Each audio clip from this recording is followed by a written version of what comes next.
Hello friends, તો આજે આપણે બનાવીશું પનીર ટીકા મસાલા અને લચ્છા પરાઠાની રેસીપી। તો મેં અહીંયા એક વાસણ લઈ લીધું છે, તેમાં અડધી વાટકી જેટલું દહીં એડ કરી દીધું છે। ત્યારબાદ તેમાં 2 થી 3 ચમચી ચણાનો લોટ, અડધી ચમચી હળદર પાવડર, 2 ચમચી લાલ મરચું પાવડર, 1 ચમચી ધાણા જીરું પાવડર, અડધી ચમચી ગરમ મસાલા પાવડર અને 1 ચમચી શેકેલા જીરાનો પાવડર લીધો છે। ત્યારબાદ તેમાં મોટી સમારેલી ડુંગળી એડ કરી દઈશું।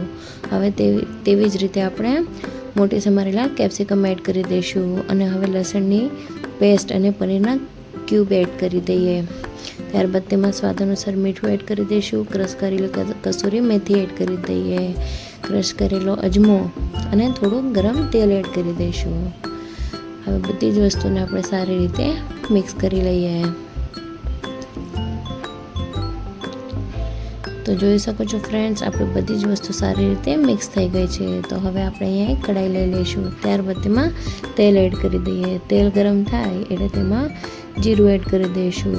ત્યારબાદ તેમાં તેજપત્તા અને તજના ટુકડા એડ કરી દઈશું। પછી તેમાં ઝીણી સમારેલી ડુંગળી એડ કરી દઈએ। બધી જ વસ્તુને સારી રીતે મિક્સ કરી લઈશું। ડુંગળીને આપણે ટ્રાન્સપરન્ટ થવા દઈશું। ડુંગળી આપણી ટ્રાન્સપરન્ટ થઈ ગઈ છે, તો એકવાર તેને મિક્સ કરી લઈશું અને ત્યારબાદ તેમાં ટમેટાની પ્યુરી એડ કરી દઈએ। હવે તેને પણ આપણે સારી રીતે તેમાં મિક્સ કરી લઈશું। હવે ઢાંકણ ઢાંકી અને 2 મિનિટ માટે તેને કૂક થવા દઈએ। તો જોઈ શકો છો, આપણી ટમેટાની પ્યુરી સારી રીતે કૂક થઈ ગઈ છે। હવે એકવાર એને બરાબર મિક્સ કરી લઈશું। ત્યારબાદ તેમાં આપણે મિક્સ કરેલી બધી વસ્તુ એડ કરી દઈશું। બધી જ વસ્તુને હળવે હાથે મિક્સ કરી લઈશું।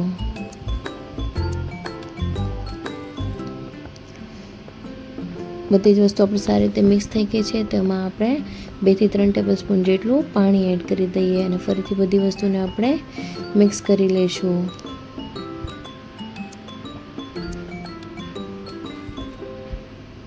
બધી જ વસ્તુ આપણી સારી રીતે મિક્સ થઈ ગઈ છે। તો હવે ઢાંકણ ઢાંકી અને ધીમા ગેસ ઉપર એને આપણે 8 થી 10 મિનિટ માટે કૂક થવા દઈએ।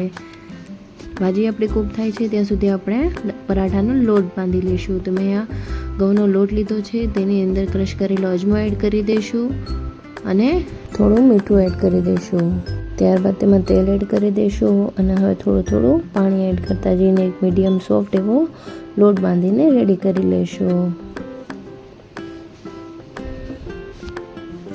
તો જોઈ શકો છો ફ્રેન્ડ્સ, આપણો મીડિયમ સોફ્ટ લોટ બાંધીને રેડી થઈ ગયો છે। તો હવે આપણે તેને 10 મિનિટનો રેસ્ટ કરવા રાખી દઈશું।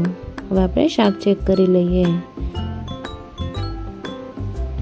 તો આપણે એકવાર બરાબર મિક્સ કરી લઈશું।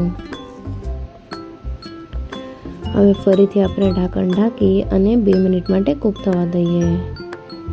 તો જોઈ શકો છો ફ્રેન્ડ્સ, આપણું શાક બનીને રેડી થઈ ગયું છે। હવે એકવાર બરાબર તેને આપણે મિક્સ કરી લઈએ। હવે તેના ઉપર આપણે ઘરની ફ્રેશ ક્રીમ લઈ લીધી છે, તે એડ કરી દઈશું। ત્યારબાદ તેમાં કસૂરી મેથી એડ કરી દઈએ અને હવે તેને પણ આપણે તેમાં સારી રીતે મિક્સ કરી લઈશું। આપણી બધી જ વસ્તુ સારી રીતે મિક્સ થઈને રેડી થઈ ગઈ છે। તો હવે આપણે થોડા કોથમીરના પાન એડ કરી દઈએ। તો જોઈ શકો છો ફ્રેન્ડ્સ, આપણું પનીર ટીકા મસાલા બનીને રેડી થઈ ગયું છે। તો હવે આપણે પરોઠા બનાવી લઈશું। તો મેં અહીંયા એક લુઓ લીધો છે, તેને આપણે રોટલીની જેમ વણી લેવાનું છે। આપણે મીડિયમ થીક એક રોટલી બનાવીને રેડી કરી લેવાની છે। તો આપણી રોટલી બનાવી જાય એટલે તેની ઉપર આપણે 2 થી 3 ટીપા તેલના એડ કરીશું અને હવે આપણે એમાં સારી રીતે સ્પ્રેડ કરી નાખી રોટલી ઉપર લગાવી દઈશું। આપણું તેલ સારી રીતે સ્પ્રેડ થઈ ગયું છે। તો હવે આપણે તેની ઉપર કોરો લોટ થોડો સ્પ્રિંકલ કરીશું। હવે તેને આપણે આ રીતે આગળ અને પાછળ કરતા જઈ અને એક પટ્ટી જેવું તૈયાર કરી લેવાનું છે।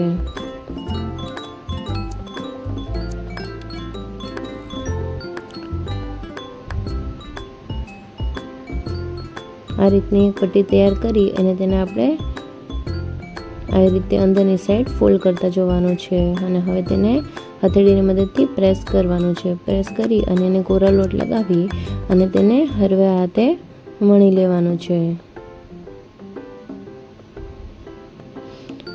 હળવે હાથે વળી અને એક મીડિયમથી પરોઠું વણી લેવાનું છે. તેને જોઈ શકો છો ફ્રેન્ડ્સ, આ રીતનું આપણું રેડી થઈ જશે. હવે તેને આપણે ગરમ તવી ઉપર રાખી દઈશું અને બંને બાજુથી સારું એવું ગોલ્ડન બ્રાઉન કરી લઈશું. તો એક બાજુ શેકાઈ જાય એટલે આપણે તેની ઉપર ઘી લગાવી લઈશું અને થોડું પ્રેસ કરી અને પલટી કરી અને બીજી બાજુ પણ આપણે ઘી લગાવી અને હળવે હાથે એને આપણે પ્રેસ કરશું.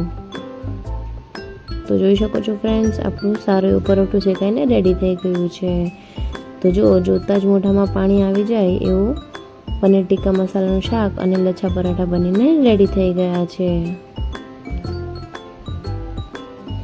તો ફ્રેન્ડ્સ, મારી રેસીપી ગમી હોય તો વિડીયોને લાઈક કરજો, શેર કરજો અને મારી ચેનલને સબસ્ક્રાઈબ કરી અને બાજુમાં રહેલા બેલ આઇકનને જરૂરથી પ્રેસ કરજો.